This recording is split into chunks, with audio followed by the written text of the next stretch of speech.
మన వైఎస్ఆర్ కాంగ్రెస్ పార్టీ రాష్ట్ర అధ్యక్షులు వైఎస్ జగన్మోహన్ గారు 4 డిమాండ్లతో ప్రతి నియోజకవర్గంలో కూడా రిలే నిరాదీక్ష చేయాలని చెప్పి ఆదేశాలు ఇవ్వడం జరిగింది.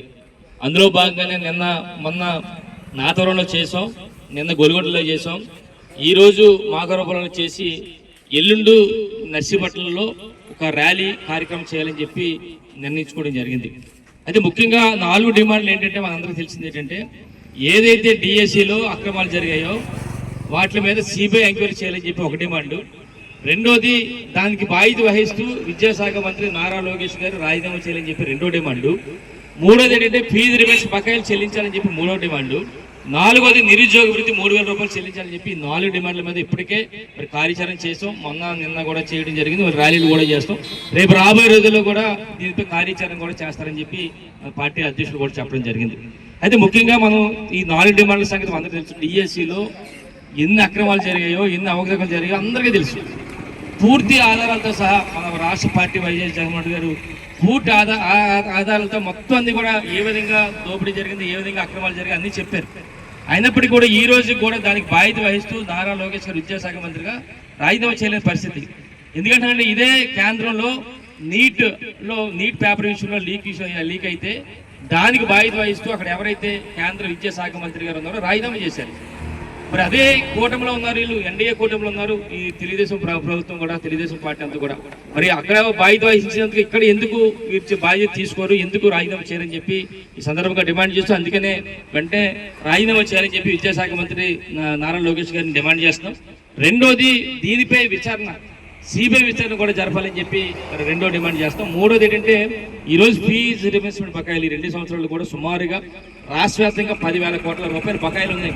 ఆ 10,000 కోట్ల రూపాయల బకాయిలు కూడా వాళ్ళు వెంటనే చెల్లించాలని చెప్పి దానికి మూడో డిమాండ్ చేస్తున్నాం. ఇంకోటి ముఖ్యంగా చెప్పాలంటే, ఎన్నికల ముందు 2024 ఎన్నికల ముందు ఈ తెలుగుదేశం కూటమి ప్రభుత్వం చాలా వాగ్దానం చేసింది.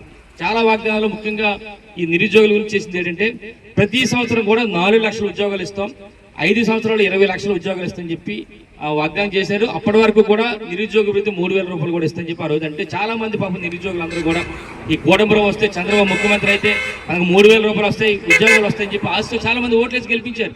తీరా ఓట్లేసి గెలిపించిన తర్వాత ఈరోజు చూస్తే సంవత్సరానికి 4 లక్షలు అంటే 2 సంవత్సరాలు పూర్తయింది. అంటే 8 లక్షల ఉద్యోగాలు రాష్ట్ర వ్యాప్తంగా ఇవ్వాలి. ఎక్కడ ఇచ్చారని చెప్పి అంటున్నాను, 8 లక్షల ఉద్యోగాలు పోనీ ఇవ్వలేదు. మరి 3000 రూపాయలు నిరుద్యోగ వృత్తి ఇస్తా అన్నారు. ఈరోజు చూస్తే 2 సంవత్సరాల 2 మాసాలు అయింది. అంటే సుమారుగా ప్రతి నిరుద్యోగి కూడా 78,000 రూపాయలు బాకీ ఉన్నారు ఈరోజు రాష్ట్ర ప్రభుత్వం. అందుకని ఇలా మరి ఎన్నో వాగ్దానాలు చేసినప్పుడు కూడా సూపర్ 6లు 7లు 8లు అని చెప్పి ఏది కూడా ఆచరణ చేయలేని పరిస్థితిలో ఉన్నారు. కనుక రేపు ఏదైతే మనం కార్యాచరణ ఉందో, ఏదైతే మనం చాలా సమస్యలు ఉన్నాయి మన ఇందులో వాళ్ళు ఇచ్చిన వాగ్దానాల్లో, అందులో ముఖ్యంగా ఇది తీసుకుందాం. విద్యార్థుల గురించి కానీ, నిరుద్యోగుల గురించి కానీ ఇది తీసుకుందాం. దీన్ని బేస్ చేసుకుని రేపు రాబోయే రోజులు కూడా వాళ్ళందరికీ కూడా అండగా ఉండాలని చెప్పి ఉద్దేశం మీద ఈరోజు రాష్ట్ర వ్యాప్తంగా ఎవరైతే నిరుద్యోగులు ఉన్నారో, ఎవరైతే విద్యార్థులు ఉన్నారో వారందరికీ అండగా ఉండాలని చెప్పి వాళ్ళ తరపున మనం అందరం కూడా ఇక్కడ మన ఇలా రిలే నిరదర్శన చేయడం, ఎల్లుండు మరి ర్యాలీ కూడా చేయడం జరుగుతుంది. కాబట్టి మిమ్మల్ని అందరికీ కోరేది ఏంటంటే, ఈరోజు ఈ కార్యక్రమం సాయంత్రం 5 గంటల వరకు ఉంటుంది కనుక 5 గంటలకు చేసిన తర్వాత రేపు సెలవు ఆదివారం, సోమవారం నాడు మనం నర్సీపట్నంలో ఉదయం 10 గంటల నుంచి కూడా ర్యాలీ అభిత్ సెంటర్ నుంచి మన శ్రీకాంత్ థియేటర్ వరకు కూడా ర్యాలీ ఉంటుంది కనుక పెద్ద ఎత్తున మీరందరూ కూడా ఆ కార్యక్రమంలో పాల్గొని మరి కార్యక్రమాన్ని కూడా విజయవంతం చేయాల్సిందిగా కోరుకుంటూ